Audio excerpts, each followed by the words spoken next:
मोक्ष प्रदान किया। तो कहने लगे जैसे ही हिरण्याक्ष के बाद में हिरण्याकश्यप ने ब्रह्मा जी की तपस्या की,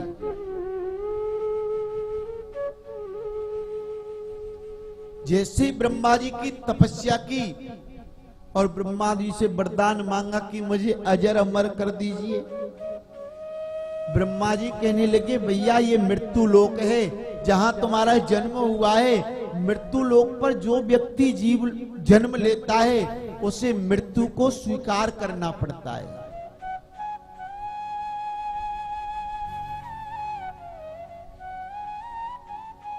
अच्छा भैया,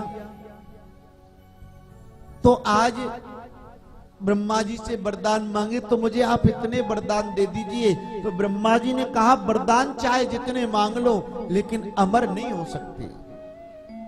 लेकिन राक्षस जो होते हैं ना, वो सबसे पहले ऐसा वरदान मांगते हैं कि जो हमारा भोजन हो या हम किसी विधि से अजर अमर हो जाए। रावण को ये पता नहीं था सज्जनों।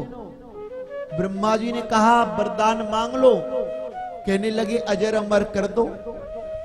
अमर नहीं हो सकते तो फिर दिमाग लगाया क्या मांगना चाहिए। कहने लगे हमको एक वरदान दे दो कि हम बानर और मनुष्य से नहीं मरे। वो बानर और मनुष्य हमको चाहे भले ही मार दे लेकिन किसी और के द्वारा नहीं मरे। जैसे हमसे कोई कहे भैया तुम वरदान मांग लो, तो हमसे कहेगा तो हम अगर मांग लें कि भैया हम भोजन के द्वारा नहीं मरे, बाकी हम यानी भोजन हमको भले ही मार दे लेकिन और किसी से नहीं मरे।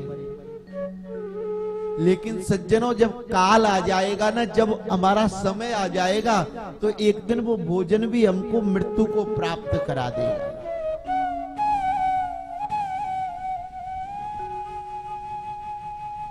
आज इतने वरदान मांगे, वरदानों की झड़ी लगा दी। मैं दिन में मरूं न रात में मरूं, न ऊपर मरूं न नीचे मरूं, ब्रह्मा की बनाई सृष्टि में किसी से भी ना मरूं, अस्त्र से मरूं ना शस्त्र से मरूं, 12 महीनों में नहीं मरूं। ब्रह्मा जी कहने लगे बस कर भैया, इतने वरदान तो मैंने किसी को भी नहीं दिए।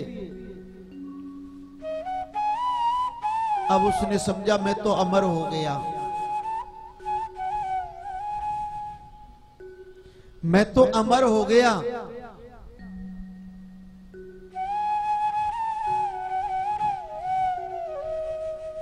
तो आकर के उसने सबसे पहले पूजा पाठ को बंद कर दिया, धर्म को बंद कर दिया। और आज प्यारो देखिए धर्म की वो स्थिति है,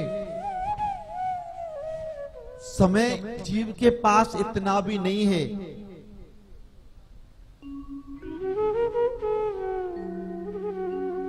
एक सुंदर बात हम शाम को एक बता रहे थे, हमारे राजकुमार भैया से बात हो रही थी, तो कि आजकल का जो समय है ना, आजकल चाहे पैसे ले लो, पूजा पाठ चाहे पंडित जी कर दो, लेकिन हमारे पास समय नहीं है भैया। तुम कर दीजिए, तुम पैसा ले लो, लेकिन हम पूजा में नहीं बैठेंगे। आजकल तो बहुत से ऐसे अनुष्ठान करवाते हैं, महाराज जी हम पैसा डाल रहे हैं अकाउंट में, तुम हमारा अनुष्ठान कर देना। अरे भैया तू एक दिन संकल्प नहीं करा सकता, पूजन नहीं करा सकता, तो तेरी पूजा कैसे सफल होगी। एक बार एक बुक बेचने वाले को, एक बार रामायण गीता बेचने वाले को एक नौकर की आवश्यकता पड़ी। ध्यान से सुनना, यानी उसकी वेद बेचने की दुकान थी, तो उसको नौकर की आवश्यकता पड़ी। पहला नौकर चला गया, अब कोई नहीं आया, तो एक व्यक्ति जो तोतला था, उसका मतलब एक्सप्रेशन पहले आ जाता था, वर्ड बाद में निकलता था। अब वो शाम को आया कि आप मुझे रख लो। बोला आप रामायण बेच दोगे? मैं बेच दूंगा। मालिक कहने लगा, भैया तुझे अपने आप को तो बेचा नहीं जा रहा, तू रामायण को कैसे बेचेगा? मैं बेच दूंगा। अब कोई व्यक्ति ऐसे होते हैं ना जो भगवान ना करे ऐसा जन्म मिले, लेकिन इनमें एक गुण ज्यादा पाया जाता है। जैसे रामायण में बताया है, काने खोरे कुबरे कुटिल कुजाती जान।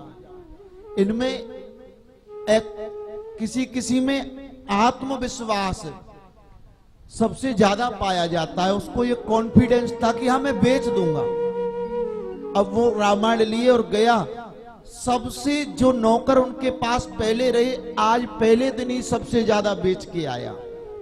मालिक ने पूछा, भैया तू रामायण इतनी कैसे बेच आया? मेरी बात तो समझ में नहीं आई। कहने लगा, मैं लोगों के घर गया, मैंने बैल बजाई, जो भी घर से निकला मैंने कहा खरीदता है या सुनाना चालू कर दूं यहीं पर? तो सुनने को टाइम नहीं, भैया तू दे जा, हमें रख लेंगे वेद खरीद के घर में। तो सबने मुझसे खरीद ली, सुनने को कोई राजी नहीं हुआ, खरीदने को सब राजी हो गए। इसलिए धर्म की वो है कि हमारे घर में ठाकुर जी हैं, हमारे घर में रामायण है, लेकिन पढ़ने को वक्त नहीं है। प्रेम से बोलिए राधे।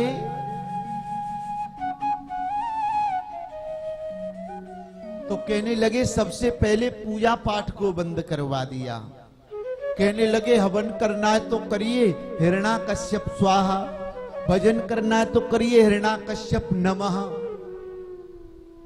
अब कोई पूजा पाठ नहीं करे, लेकिन नारद जी के सत्संग के प्रभाव से उनके घर में एक बालक ऐसा हो गया कि जो बचपन से भगवान पर भरोसा करने वाला हो गया। और हमको भी भगवान पर भरोसा करना चाहिए। कहना चाहिए, प्रभु हमारा परिवार हम आपके ही भरोसे हैं। अपने आप को हमें प्रभुत्व नहीं बनना चाहिए कि नहीं हम हैं जो ही करेंगे, हम जो हैं वो ही कर पा रहे हैं। हमें प्रभु का शुक्रगुजार करना चाहिए।